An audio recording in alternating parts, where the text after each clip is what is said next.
And they're going to get to him. A sack. Sack back at the 9-yard line. Another shot from the 9 on 2nd and goal.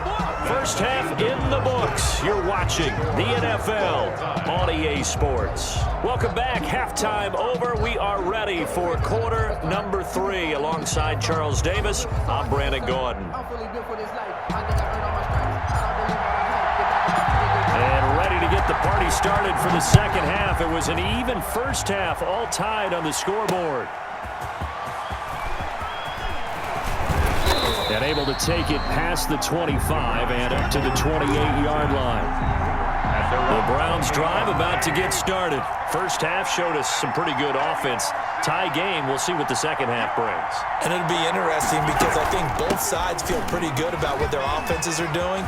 Gotta wonder what adjustments are being made defensively. It's a foot race. Past the 20. And all the way in. Touchdown, Cleveland. Alvin Kamara, 72 yards. And the Browns have moved out in front.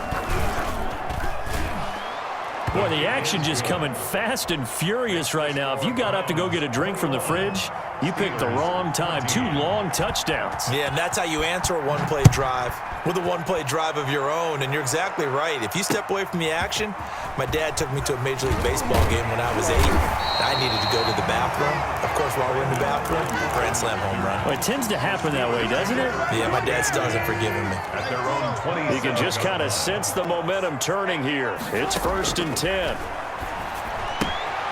Here's a throw that's taken in out of the backfield. And down right around the 32-yard line, 4 yards on the pickup.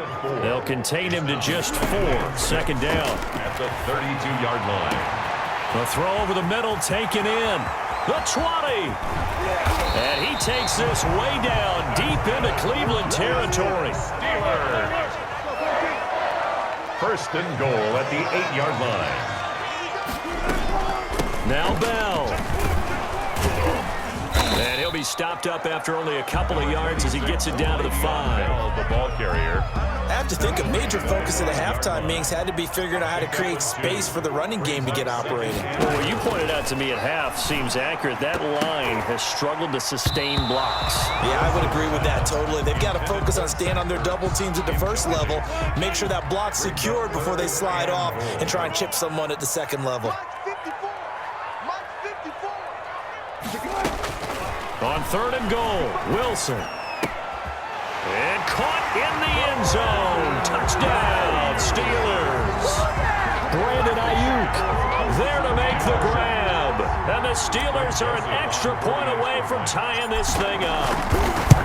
And down near the goal line here, they're able to throw it in. And the key word, quick. Quick hitter. Out of his hands fast, into the receiver's hands even faster. So all square here in this third quarter as the kick's away. And here comes Diggs. And a decent return out to the 27-yard line. Take over 1st and 10 at their own 27-yard line. The Browns drive about to get started. And these two teams have traded touchdowns so far with their first possessions here in the third quarter. So we're right back to where we started at intermission. Yeah, how about that? Tied at the half, tied after the first 2 drives of the third quarter, 1 for each.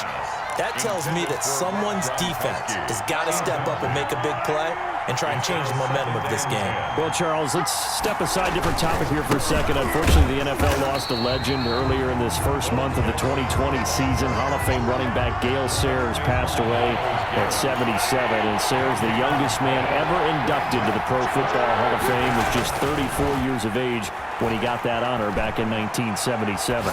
And a big reason why? He had to retire early. Only played 7 years in the NFL. But what a run before injuries really cut his career short.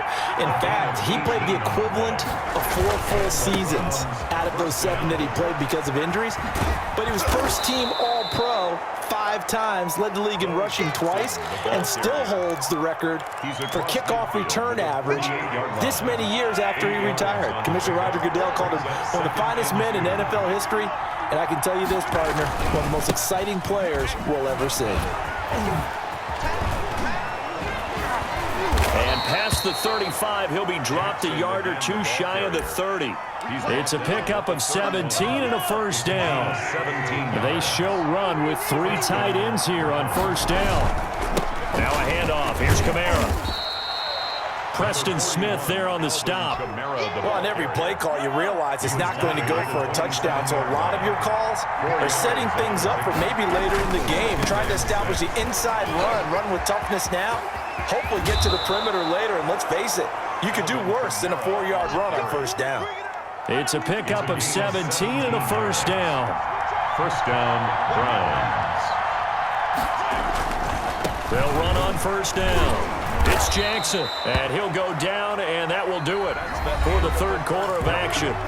Back now in Pittsburgh, all even as we get ready to start the fourth.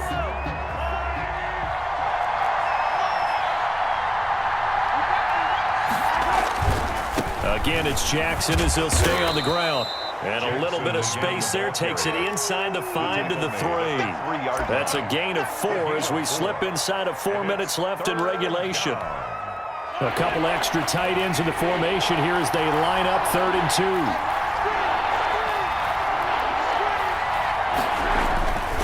On 3rd down, here's Bo. And he's in. Touchdown, Browns.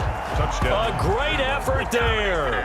His 2nd touchdown of the afternoon. And the Browns have moved out in front.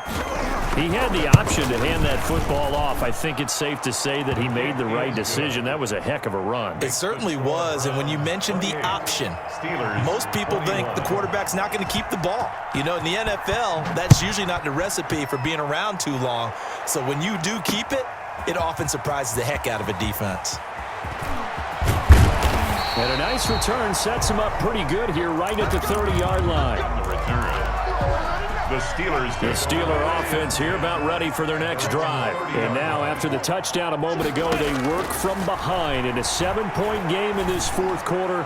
Plenty of time on the clock. Looking for more there on first down, but this throw downfield incomplete. The veteran Andre Johnson the target on that one. And it's 2nd down. 30-yard line. Throwing again. Wilson. Fitzgerald on the slant.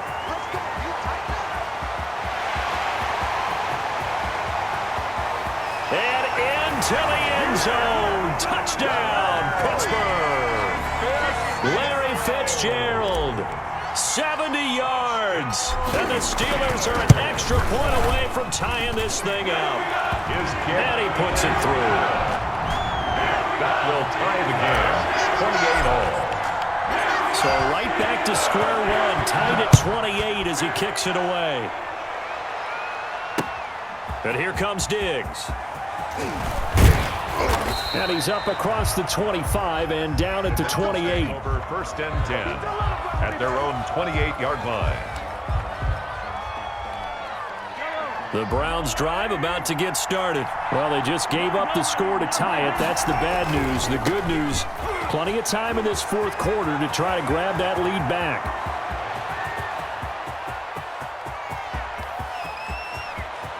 And he'll take it into the end zone for a Browns touchdown. A big play there. 72 yards. And the Browns have moved out in front.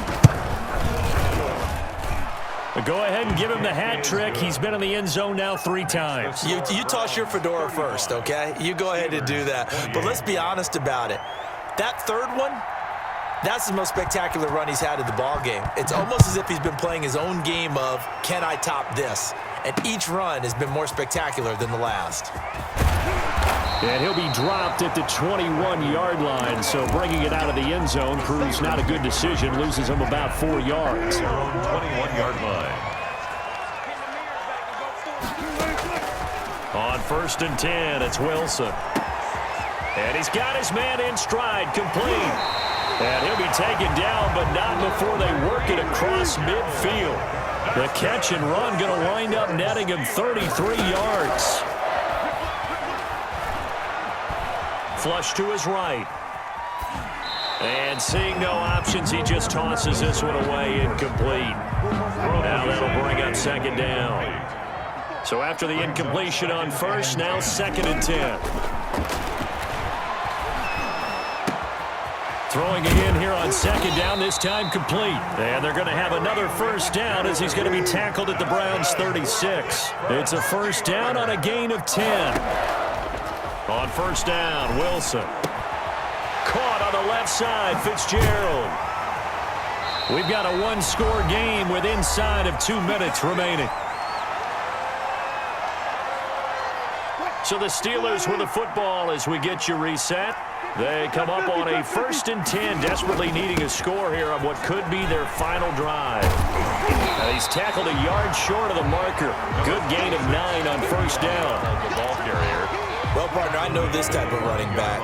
I mean, this size, this intensity usually gets better as the game goes on. I can just tell you from experience, the first few quarters, oh, you're eager. You come running up there, I'm going to tackle this guy. By the 4th quarter, you're coming up and thinking about it. And D-line wearing down 4th quarter. Yeah, that's not a guy they want to see consistently. They'll try and run for it with Bell. And he's into the end zone. Touchdown, Steelers. A 5-yard touchdown run. And the Steelers are an extra point away from tying this thing up. Well, the hard part's done. Now they just need to split the posts, tie it up, but then their defense is going to have to hold up to send it to overtime. Yeah, no matter what. I know there's an inclination in it when you have momentum to go for 2 here, but if you miss it, you don't give your defense a chance at all. Plus, it's been a good game. I want to see overtime. I'm selfish. You obviously don't have a flight to catch. Tomorrow. Set now to kick this one away, and off it goes. And here comes Diggs. The lane opens here. He's past the 30. And they'll start this drive just across the 30. Pretty nice work on the return. 31-yard line. The Browns drive about to get started. They're only in need of a field goal, a decent amount of time on the clock. So tell me if I'm wrong. You don't have to be too panicked here. No, not at all. I agree with you. And this is where your preparation and your confidence comes into play. They've worked on these situations. Yeah, they practice this all the time. They practice it all the time. They know what they want to get done. And in a lot of cases, the great competitors, they love this situation. They think they can go ahead and get it done. They practiced it. We'll see if practice makes perfect. And he's going to have a first down as he's brought down at the 44-yard line. The tackle made. It's a first down following a gain of 3. 3 tight ends in the ball game here on 1st and 10. They'll run here with Bo. And he takes this one down almost all the way to the 30. 25 yards the pick up there, and also a first down. 1st and 10, and they've got 3 tight ends out there. A jumbo down the numbers. There he goes. And he's across for the touchdown, and it's likely the game winner here in the closing stages. Mahomes now going to lead his guys up for the 2-point try. So for those of little faith, guess what? It got done. They now have the lead with that touchdown this late in the contest. I wonder if that was a play they were holding or a play that they just knew would work from past experience. Well, I just saw it in their eyes on the sideline before starting that last drive, and they did. You're right. They got it done. Looks like they're going to be the winners. And that one will bounce out of the back of the end zone, so we will start here at the 25. The Pittsburgh offense at the line to start their next drive. Critical condition here, obviously. Got to hope to get something quick right and then maybe take that shot deep. And once they do take the big shot, you've got to worry on defense. Of course, no one getting behind the defense and make it an easy throw. But nowadays, it's not just the ball being tipped in the air and people in the end zone in a cluster. It's that guy that's short of the end zone who comes up and ends up making the play because he goes unguarded. So there's a lot to think about if you're playing defense in this situation. We'll see if they can cover all their bases. And that's caught inside the 30. And he's in! Are you kidding me? How do you get that up? One of the most improbable ways to finish a game, and they do win it on the final play. Well, Charles, it's one thing to win. It's another thing to win and put up the amount of points that they did. Boy, were they clicking on offense. They can't help but feel great about themselves, can they? I mean, what a game to put up that number of points, continually feeling like they're moving the ball and things are working and clicking. They think that they can do this and carry it with them. And as an offensive coordinator, you just don't think you can do anything.